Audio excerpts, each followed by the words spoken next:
Nosso tema da aula de hoje é sociedades no tempo. Por que o tempo é importante? A passagem do tempo representa transformações profundas no modo como as pessoas vivem. Ela representa também a capacidade delas de manter algumas de suas práticas, crenças e características. Hoje em dia, graças à tecnologia, nós temos acesso a vários recursos que nos permitem saber qual é o nosso horário de levantar, qual é o nosso horário de trabalhar, de ir para a escola, de almoçar, de jantar, quando que vai ser o aniversário de um amigo ou algum evento importante, tudo isso porque a gente tem acesso a calendários e a relógios, né? Mas e antigamente, como que os povos faziam para consultar as datas, né? Sem os calendários, sem os relógios. É isso que a gente vai estar vendo na aula de hoje. Como os povos percebem a passagem do tempo? A forma mais antiga de perceber e marcar o tempo é a observação do céu. Olhando para o céu durante o dia e a noite, os seres humanos notaram que os astros se movimentam em certo ritmo e assim puderam identificar a passagem do tempo. Outra maneira também de regular a passagem do tempo que os povos utilizavam naquela época, principalmente os povos agrícolas, era através das etapas de crescimento das plantas. Então, era importante desenvolver uma forma de marcar os melhores períodos de plantio e colheita para garantir uma maior produção de alimentos. Os primeiros calendários, eles datam de 15 mil anos atrás e eles tinham marcações entalhadas, marcadas em pedras, ossos ou cascas de árvores. Esses calendários demonstram diversas formas de perceber os ritmos naturais e contar o tempo que variam entre as diversas culturas e visões de mundo. Não são todos os povos que utilizavam o mesmo calendário. Os povos indígenas, por exemplo, utilizavam outro tipo de calendário que eu já vou falar para vocês daqui a pouquinho. Agora, eu trago para vocês aqui o exemplo de um calendário babilônico do século 7 a.C. Ele registra os dias de boa e de má sorte por meio de entalhes em argila. Esse tipo de calendário ainda não previa a organização dos dias em semanas, meses e anos, como a gente utiliza hoje em dia. Cada povo elaborou instrumentos de medição de tempo de acordo com seus costumes e suas técnicas. Então, cada povo elaborou os calendários de acordo com a sua cultura. De acordo, então, com a sua cultura, o povo indígena brasileiro Ticum, ele criou o calendário deles baseado nas 4 fases da Lua, que é esse calendário que está nessa imagem aqui para vocês. Então, o calendário deles se baseava nas mudanças climáticas, como o calor e o frio, as cheias dos rios e o tempo de plantar e de colher também foram considerados na elaboração desse calendário.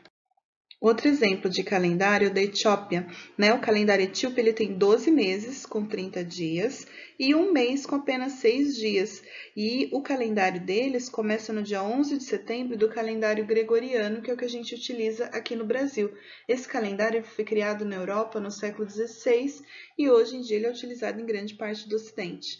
Outro exemplo também de passagem do tempo, de marcar a passagem do tempo, é o relógio, né? Que marca segundos, minutos e horas. E além do calendário e do relógio, a gente tem outros tipos de relógios, como o sol, de água, de areia.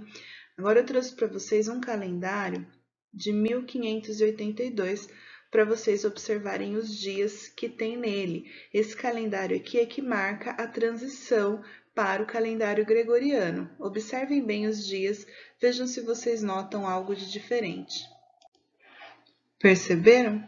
O calendário ele tem 1, 2, 3, 4 e do dia 4 ele vai para o dia 15.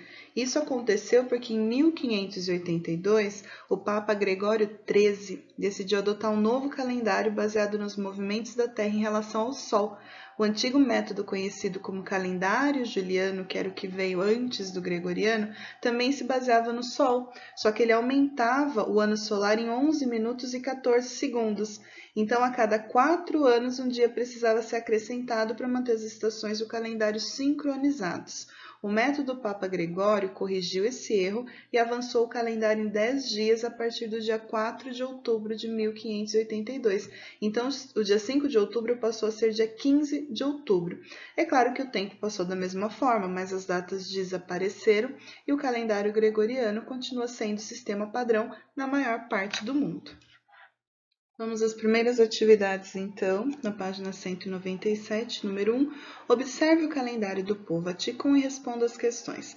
Qual a importância do calendário para as atividades diárias do povo Aticum? Qual que é a importância do calendário para o povo Aticum, o povo indígena? Então, lembrem-se, né? O calendário do povo indígena Aticum registra as atividades que eles realizam no cotidiano. Que tipo de atividade? Por que isso é importante? Na letra B, como o calendário Aticum registra a presença da natureza? Eu falei agora há pouco, né, que o calendário do povo indígena, ele é baseado nas 4 fases da lua, ele leva em consideração mudança climática, calor, frio, o tempo de plantar e de colher, as cheias dos rios. Então, de que forma que ele registra a presença da natureza? Tá bem simples essa. Número 2. Explique quais são as diferenças entre os calendários etíope e gregoriano. É só voltar lá no texto, olhar direitinho, ver. O calendário gregoriano é o nosso calendário. Então, a gente vai comparar o nosso calendário com o calendário etíope. Tem diferença? A contagem dos dias é a mesma? E aí vocês vão anotar. Próxima questão. Em sua opinião, o que é invenção e o uso de instrumentos de medida de tempo, como os calendários informam sobre esses e outros grupos humanos? Para responder essa questão, então, pensem basicamente na diversidade da cultura. Né? O nosso calendário gregoriano, ele está relacionado a Roma e a Igreja Católica. O calendário etíope, do povo etíope, ele está relacionado à Igreja Ortodoxa Copta. Né? O do povo indígena está relacionado à natureza, né? A relação da mudança climática e tudo mais. Então, pensem basicamente nessa diversidade cultural de cada um dos povos e escrevam como que os calendários informam, o que os calendários falam sobre esses variados grupos humanos. Número 3. Se você pudesse elaborar um calendário totalmente novo, como ele seria? Então, você vai elaborar um calendário com uma nova divisão de tempo e vai ilustrar ele com elementos relacionados às referências que vocês utilizarem para criá-lo. Então, se vocês utilizarem ritmos da natureza, movimentos dos astros, vocês vão fazer os desenhos de cada um deles. E aí, depois vocês vão fazer o registro e mandar para mim. Diversos tipos de relógios. Povos antigos, eles utilizavam elementos da natureza, como o sol, a água e a areia, para marcar a passagem do tempo. Então, eu vou mostrar para vocês alguns exemplos desses tipos de relógio. Nós temos o relógio do sol, que ele marca o tempo por meio de uma haste fixada no centro de um disco, e no decorrer do dia, com o movimento aparente do sol, a sombra da vareta se move. O relógio de água marca o tempo por meio da passagem de água de um recipiente a outro.